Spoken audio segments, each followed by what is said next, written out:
नमस्कार बच्चों, कैसे हो आप लोग? सब बढ़िया हो? आज का हमारा लेसन है बूढ़ी पृथ्वी का दुख। हिंदी का लेसन है। इसकी लेखिका है निर्मला पुतुल। इसके अंदर क्या इस लेसन में हमें बताया, बूढ़ी पृथ्वी का दुख मतलब कि पृथ्वी के ऊपर होने वाले जो चेंजेस हैं या जो उसके अंदर बदलाव आ रहा है उसके बारे में हमें इसमें विस्तार से बताया गया है। अब आपको पता है कि पर्यावरण जो है, जो हमारा एनवायरनमेंट है, पूरा पर्यावरण जो है वो मानव जीवन के लिए बहुत ही अनिवार्य है, बहुत ही ज़रूरी है। पर्यावरण के असंतुलित होने से मानव जीवन पर अनेक रूपों में संकट आता है।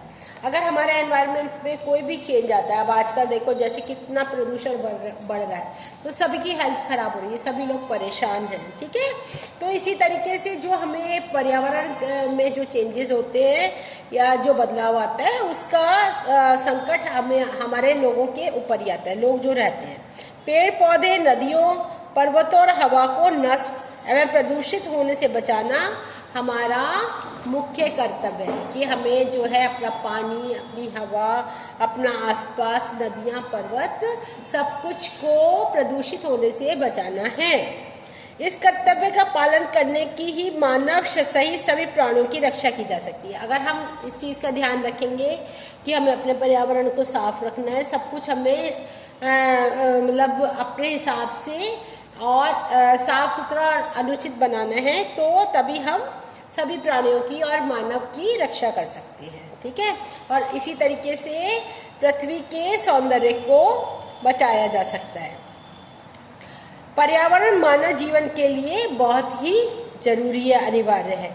पर्यावरण के असंतुलित होने पर मानव जीवन पर अनेकों रूपों में संकट आता है। समझ में आ गया? पेड़ पौधे, नदियाँ हवा को नष्ट, प्रदूषित होने से बचाती है। तो मनुष्य का जो है मेन कर्तव्य है कि हमें इन चीज़ों का सबका ध्यान रखना चाहिए।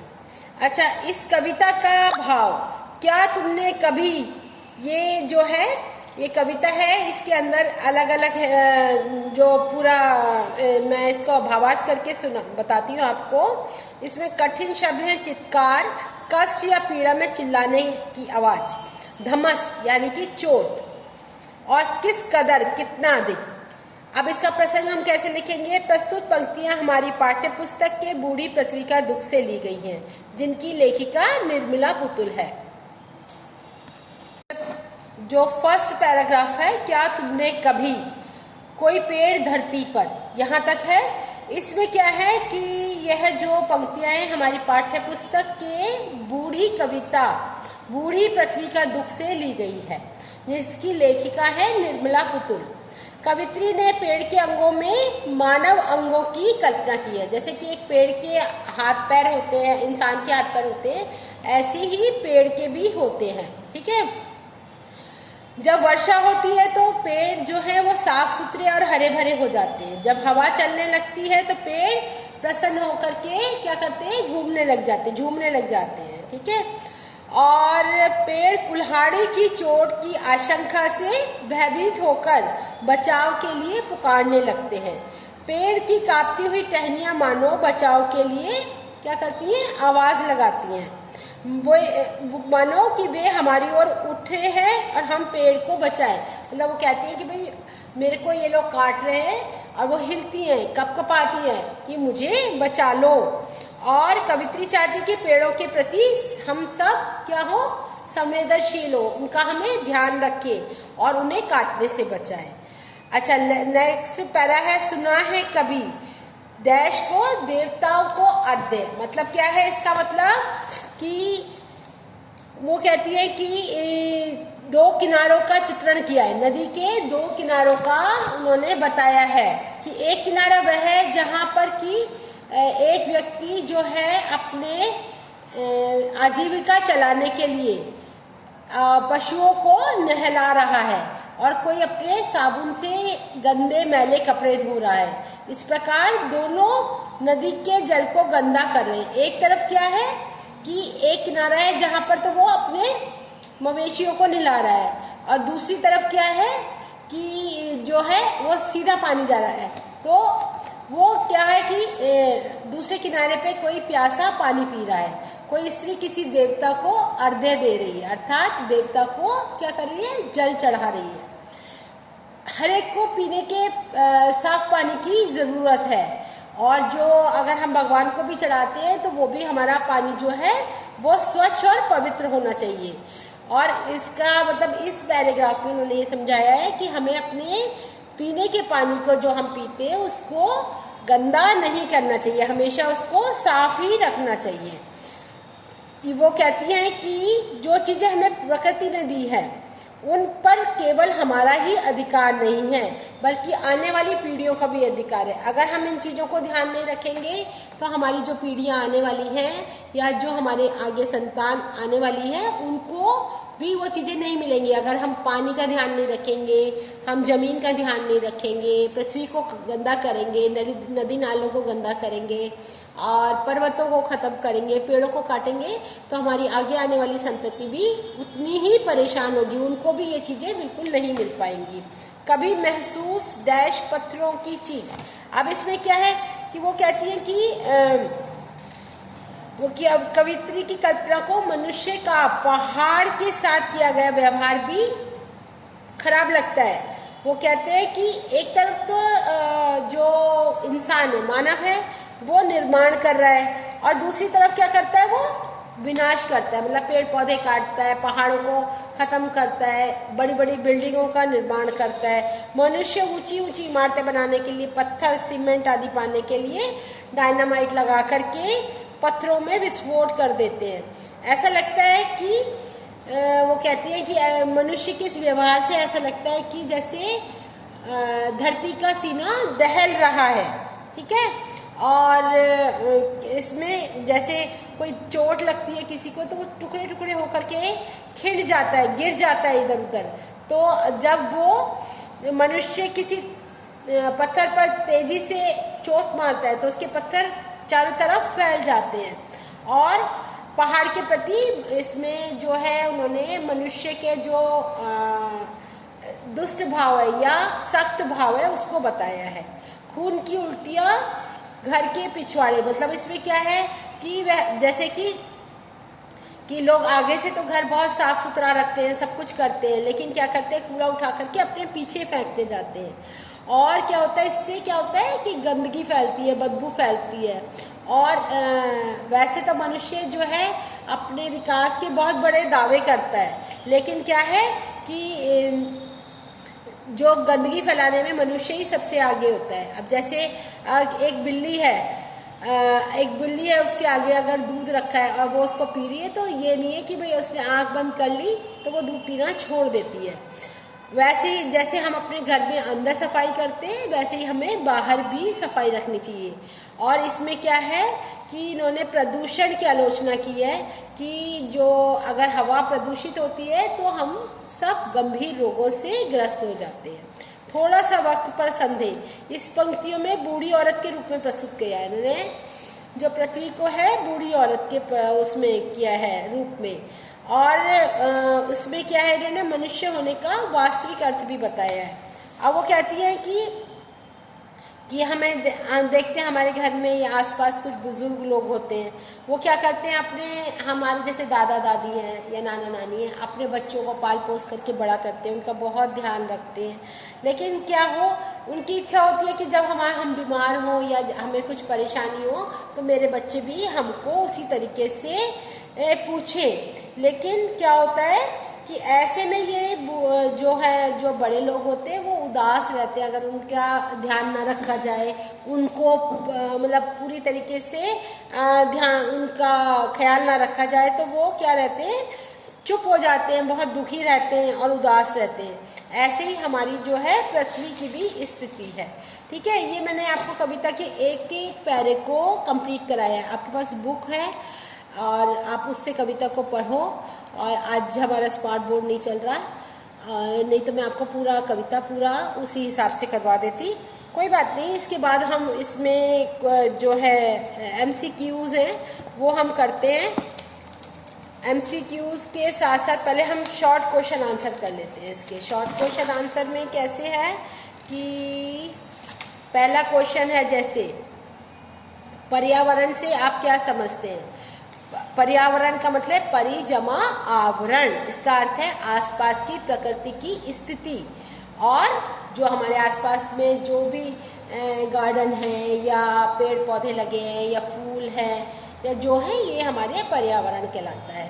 कवित्री ने हवा को खून की उल्टियाँ करते क्यों दिखाया है? क्यों कहा है? क्योंकि उन्होंने ये दिखाया है कि वायु प्रदूषण जो है वो हमारे उसमें समाज में, देश में निरंतर बढ़ रहा है और वो इसकी तरफ अपना ध्यान दिखाना चाहती है। तीव्र गति से बढ़ते हुए वायु प्रदूषण के अनेक कारण हैं, जैसे कौन कौन से? बड़े बड़े कारखाने हैं और उसमें मशीनें लगी हुई हैं, धुआं उगलने वाली चिमनियाँ लगी हैं। आजकल जैसे पराली का चक्कर चलता है, तो वो जैसे वहाँ पराली जलती है तो दिल्ली तक जो है उसका प्रदूषण का असर होता है। सारी सड़कें धुएं से भरी रहती हैं, सारा सराउंडिंग हमारी धुएं से भरी रहती है। और उसमें क्या है, वायु प्रदूषण ने स्वयं वायु को ही, हवा को ही क्या कर दिया है? रोगी बना दिया है। और ऐसा लगता है जैसे हवा जो है खून की उल्टियाँ कर रही है। कविता में पृथ्वी को किस रूप में प्रस्तुत किया है? कविता में पृथ्वी को कैसा बताया है? एक बूढ़ी स्त्री के रूप में प्रस्तुत किया है जो अपना दुख प्रकट नहीं कर पा रही। पृथ्वी को बूढ़ी क्यों कहा है? क्योंकि पृथ्वी पर पेड़ पौधे बहुत कम हो रहे हैं, नदियाँ सूख रही हैं, पहाड़ नष्ट हो रहे हैं, पानी गंदा हो रहा है, हवा प्रदूषित हो रही है। इस कारण शुद्ध हवा, पानी और जो विशाल पर्वत है वो हमारे पृथ्वी पर से खत्म होते जा रहे हैं और हमारी पृथ्वी बंजर और रूखी और रोगी होती जा रही है। इसलिए पृथ्वी को बूढ़ी कहा है। पृथ्वी के सौंदर्य को कैसे बचाया जा सकता है? कैसे बचा सकते हैं? हम ज़्यादा से ज़्यादा पेड़ पौधे लगाएं, नदियाँ, पर्वत और हवा को नष्ट प्रदूषित होने से बचाकर हम पृथ्वी की सुंदरता को वापस ला सकते हैं, उसको सौंदर्य प्रदान कर सकते हैं। कविता का उद्देश्य क्या है? इस कविता में क्या है कि हमारा पर्यावरण की रक्षा करने के लिए जागरूकता पैदा करना, इसका मेन उद्देश्य है कि पर्यावरण की रक्षा करने का की भावना हमारे अंदर जागृत हो सके। अब ये MCQs है। मानवीकरण का अर्थ है जो मानव नहीं उसे मानव के रूप में कल्पित करना, मतलब मानवीकरण मतलब कि एक मानव के रूप में उसका चित्रण करना। पर्यावरण का अर्थ है मनुष्य के लिए अनिवार्य आसपास की प्राकृतिक स्थिति। ये आपके ऑप्शंस में है, बस आपको क्लिक करना है इसके अंदर। कविता में पेड़ों के हजारों हजार हाथों के हिलने से अभिप्राय है रक्षा की गुहार करना। फिर उसके बाद सही गलत का है। नदियाँ मुंह ढाँप कर रोती हैं का अर्थ है उनकी पीड़ा का कोई समझ नहीं रहा। सही, नदियाँ मुंह ढाँप कर रोती हैं में मानवीकरण है, बिल्कुल सही है, क्योंकि मानव ही रोता है तो उन्होंने नदी से तुलना करी है। प्राकृतिक संसाधनों का मनमाना उपयोग हमारा अधिकार है नहीं। प्राकृतिक साधन तो हमारे पास सीमित है, अगर हम मनमाना उसके साथ प्रयोग करेंगे तो वो धीरे धीरे क्या होगा, समाप्त होते चले जाएंगे। सोचा है कभी कि उस घाट, प्रश्न के द्वारा कवित्री घाट की सराहना करना चाहती है, नहीं। अच्छा, इसके बाद हम आ जाते हैं पहाड़ टूटना, पहाड़ से टक्कर लेना, खोदा पहाड़ निकली चुईया। ये कुछ क्या है, 3 मुहावरे हैं और इसमें क्या है, इसके आपको वाक्य बनाने हैं और ऐसे ही 3 अलग से वो बनाने मुहावरे, जैसे पहाड़ से टकराना, पहाड़ सा कलेजा, अब आया ऊंट पहाड़ के नीचे। ये सब मुहावरे, 6 मुहावरे हो गए, इसके वाक्य आपको बनाने हैं। इसके बाद ये है MCQs ही हैं। हृदय विदारक का अर्थ देने वाला मुहावरा कौन सा है? सीने पर पहाड़ रखा होना, ठीक है। जैसे सीने पर पहाड़ रखा होना, छाती पर सांप लौटना, दिल दहलना, कलेजे पे पत्थर रखना। तो क्या आएगा इसमें? हृदय विदारक में सीने पर पहाड़ रखा होना। खून की उल्टियाँ करते अपने पिछवाड़े पंक्तियों के माध्यम से कवित्री क्या बताती है कि चंद लोगों के विकास की यात्रा झेलने वाले वर्ग की पीड़ा को संकेत करती है।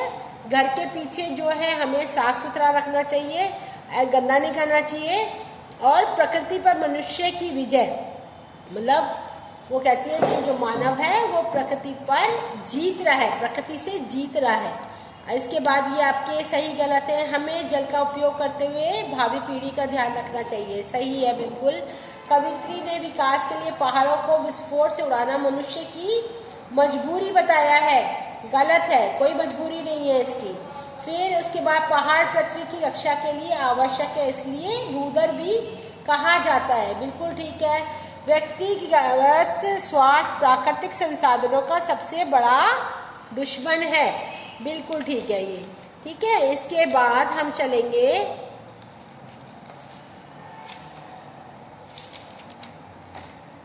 वायु प्रदूषण के कुछ कारण आप जान चुके हैं, और मतलब इसके कुछ हमें स्लोगन देने हैं, जैसे पेट्रोल एवं डीजल से नाता तोड़ो, सीएनजी से नाता जोड़ो, फिर एलपीजी प्रयोग में लाओ, वायु प्रदूषण। ये स्लोगन्स है, ये आप अपने आप कर सकते हो, उसमें कुछ मुश्किल वाली चीज़ नहीं है। ये मैंने आपको सारा एमसीक्यूज वगैरह सब कुछ करवा दिया है। इसके बाद ये मैंने आपको दिल दहलना, हृदय विदारक, छिटकना उचित शब्दों के 2-2 प्रयोग करने हैं। ठीक है, इसके 2-2 वाक्य बनाने, ये आप अपने आप करोगे। बहुत आसान है। पानी के प्रदूषण के प्रमुख कारण बताइए। क्या क्या है कि कुएं के जल को शुद्ध करने के लिए लाल दवा का प्रयोग करना चाहिए हम। ठीक है, दवाई डालनी चाहिए पीने के पानी में। नदियों की सफाई रखनी चाहिए।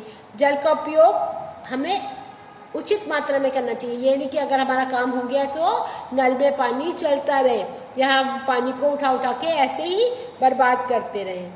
और इस तरीके से जैसे कि जल प्रदूषण के लिए जैसे नदियों में पशुओं को नहलाना, नदी के पानी में मलमूत्र का विसर्जन करना, और बड़ी बड़ी फैक्ट्रियों से निकलने वाला रासायनिक और तेल वो प्रदूषित जल नदी में प्रवाहित करना, इसको हमें कभी भी नहीं करना चाहिए। इस तरीके से हम इस सब को रोक सकते हैं।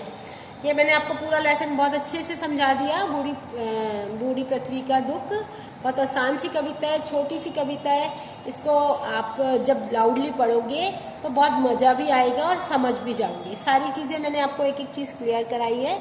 अब आप उसको अच्छे से समझो और कॉपी बेस के question answer, MCQs, small question answer और मुहावरों के अर्थ और वाक्य में प्रयोग, ये सब कुछ करके आप अपना काम नोटबुक में कंप्लीट करके रखो और मेरे पास सेंड करो। Okay, bye bye, see you. अगर कोई भी परेशानी है तो आप मुझसे संपर्क करो। Have a good day.